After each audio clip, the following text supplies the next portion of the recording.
If you haven't used watercolor before, this video has 6 tips and tricks to help you get started on the right track. I'm Abigail and I make speed painting and drawings, tutorials, lessons, and demonstrations designed to help you improve your art skills. So if you are new here, consider subscribing so you don't miss out on any of my new weekly videos. Anyway guys, let's get into this tutorial.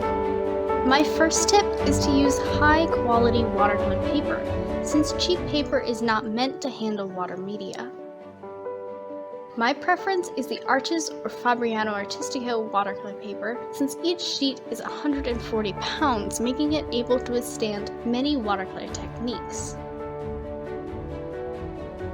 My second tip is to understand that with watercolor pencils, the paint may not be the same color as shown on the wood casing, especially if you use cheap brands.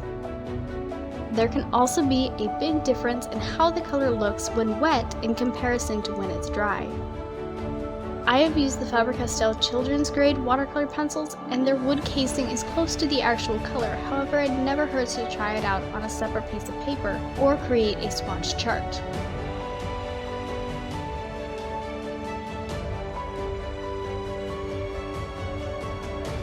Next is that watercolor paint will often look more vibrant when wet in comparison to when it's dry, which can make it difficult to get really dark colors.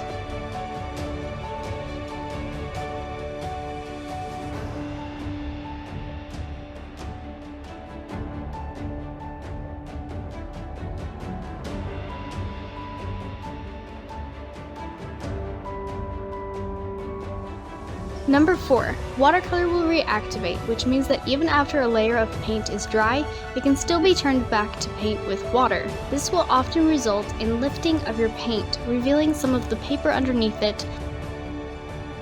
You can do this intentionally to create subtle highlights, however you won't be able to get the paper back to being perfectly white. Also, the type and quality of your paper will cause the paint to reactivate differently. So if you want to do this intentionally, I recommend trying it out on a separate piece of the same type of paper you intend to do your final painting on before you go and do it on your final project. Now, if you'd like to keep areas completely white, you should either paint around those areas or use masking fluid. If you're unfamiliar with masking fluid, it is basically a liquid tape that will protect areas from the paint so you don't have to paint around those areas. If you would like to know more about masking fluid and how to use it, feel free to check out this video. My next tip is to use 2 containers of water. This way, one will continue to get dirtier while the other remains mostly clean. This will greatly reduce how many times you have to replace your water.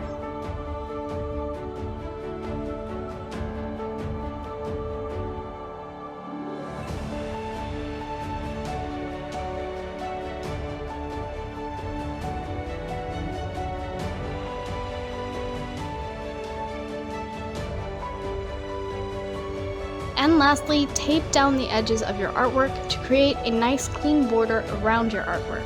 This not only looks better, but can also benefit you in 2 ways. First, it will reduce how much your paper buckles when it gets wet. And second, when done, the clean border will make it easier to frame. That is it for this video, but if you know of other tips or tricks that have helped you when using watercolor, consider leaving them in the comments and maybe I will do an updated video in the future. Until next time, God bless.